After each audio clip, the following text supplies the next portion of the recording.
নমস্কার বন্ধুরা, রেখা kitchen with village food আপনাদের সবাইকে অনেক অনেক ভালোবাসা। আজকে আবার অনেকদিন পরে চলে আসলাম তোমাদের সঙ্গে একটু দেখা করতে, কথা বলতে আর সময় কাটাতে। তো এই যে দেখুন আজকের রেসিপি, এই দুটোই কিন্তু মোরগ, এই সাদাটাও মোরগ, লালটাও মোরগ। দেখতে কিন্তু দুটোকে খুব কিউট।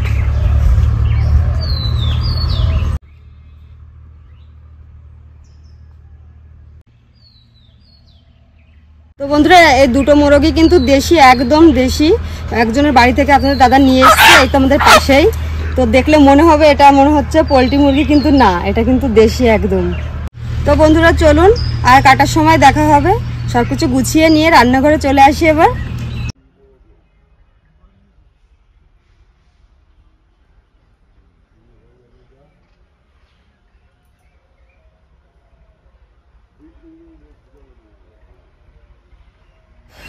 দেখুন বন্ধুরা, আমরা জোড়া মোরগ আজকে রেসিপি হবে। তাহলে আমি কেটে নেব সুন্দর করে, তোমরা দেখতে থাকো আমি কি সুন্দরভাবে কাটি। ঠিক আছে, চলো।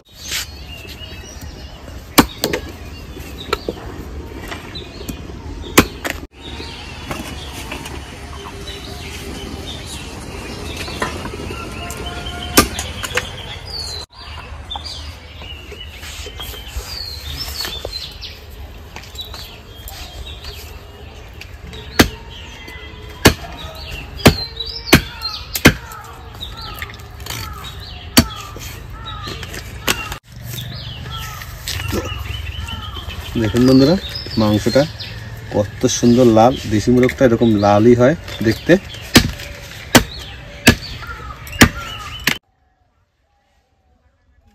জিরে বেটে নেব,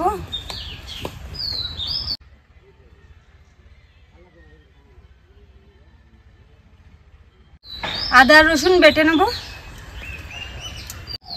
শুকনো লঙ্কা বেটে নেব। এই যে আমি একটু লঙ্কাটা বেশি নিয়েছি, কারণ দুটো মোরগ যেহেতু, আর দেশি মোরগ একটু ঝাল ঝাল হলে খেতে কিন্তু দারুণ টেস্ট হয়। তো আমি এর জন্য একটু লঙ্কাটা বেশি দিয়েছি। তাহলে লেগ পিসটা সুন্দর করে কাটতে হবে, কারণ কি লেগ পিস খাওয়ার লোক বেশি।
বন্ধুরা দেখুন, আজকে 2 কিলো হয়ে গেছে, কিন্তু দেশি মোরগ সলিড মনে হচ্ছে 2 কিলো হয়ে গেছে।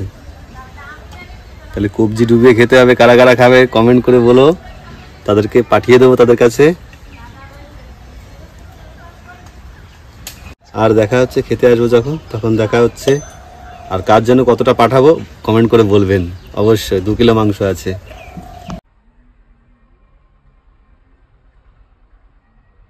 উনুন ধরিয়ে নিয়েছি, এবার কড়াই আমি দিয়ে দেবো সরিষার তেল।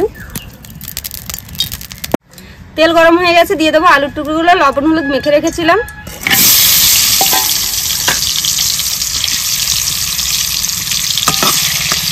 প্রথমে কিছু মশলা মেখে নেব হালকা পাতলা।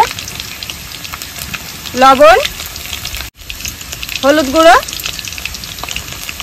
সামান্য সরিষার তেল,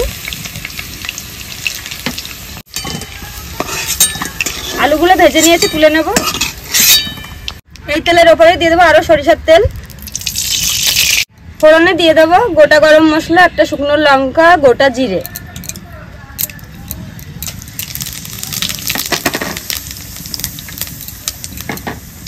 কুচিয়ে রাখা পেঁয়াজ,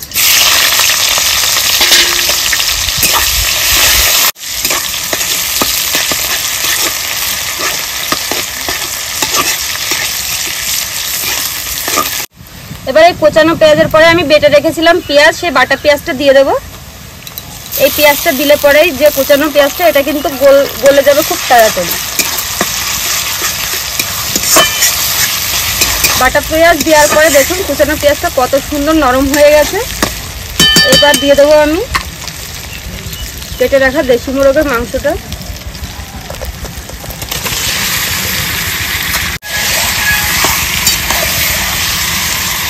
এই পেঁয়াজের সঙ্গে আমি 2 মিনিট মতো ভালো করে কষিয়ে নেব। 2 মিনিট আমি সুন্দর করে যে কষিয়ে নিয়েছি, পেঁয়াজটা একদম মাংসের সঙ্গে মিশে গেছে। এবার আমি দিয়ে দেবো বাকি মশলাগুলো। জিরে বাটা, আদা রসুন বাটা, লঙ্কা বাটা,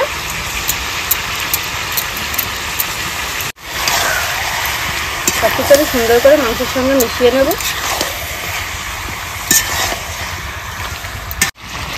দিয়ে দেবো যে গোটা 2 রসুন, ভেজে রাখা আলুর টুকরোগুলো সব দিয়ে আবার সুন্দর করে মিশিয়ে নেব। মিশিয়ে কষাতে থাকবো। শীতের শেষে এরকম জোড়া 2 দেশি মোরগ বলুন তো একদম জমে যাবে বলুন। শীতও চলে যাচ্ছে আর দেশি মোরগটা খাওয়া এখন খুব দরকার, কারণ শীতের শেষে এই খাওয়াটা কিন্তু খুব সুন্দর হয়।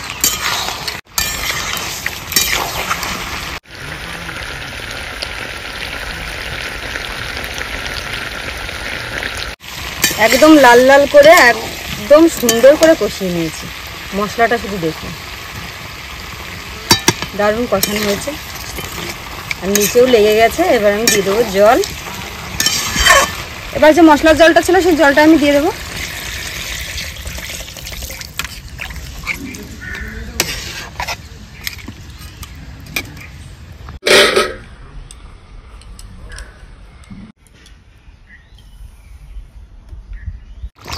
মাংসটা আমার প্রায় 80% মতো রান্না হয়ে গেছে। এই পর্যায়ে আমি দিয়ে দেবো থেতো করা গোটা রসুন।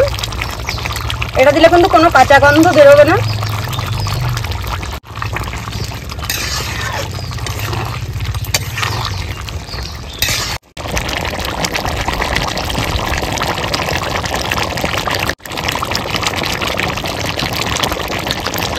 সবশেষে দিয়ে দেবো গোটা গরম মশলা যে গুঁড়ো করে দিয়েছে আপনাদের দাদাভাই।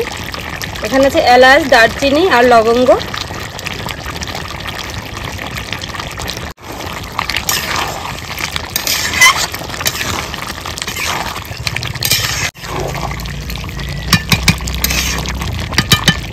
হয়ে গেছে দেশি চিকেন কষা। এই যে শীতের শেষে জমিয়ে খাওয়া দাওয়া হবে জোড়া দেশি মোরগ।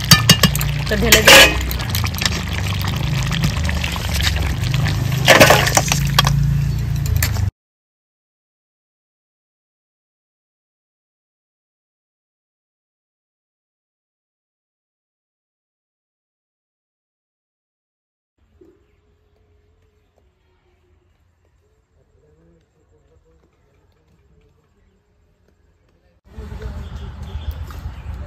তো বন্ধুরা চলে আসলাম খাওয়ার সময়।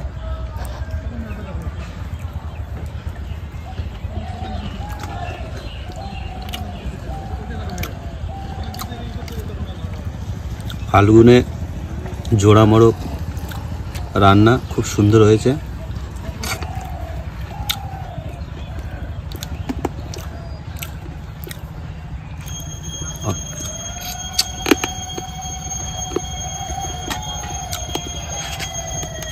বন্ধুরা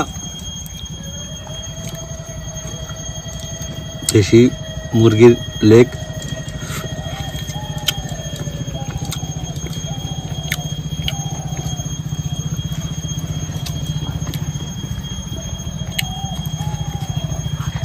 যতই বলো সবাই দেশি মুরগি রান্নার শক্ত হয়েছে মাংস, কিন্তু না, রান্নার পরে ডিপেন্ড করে মুরগির মাংসটা কেমন হবে। দেশি মোরগটা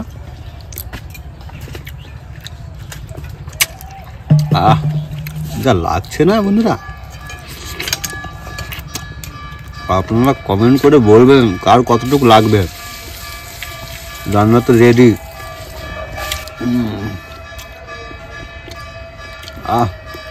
অসাধারণ।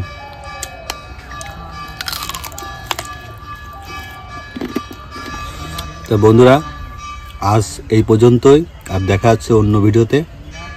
টাটা।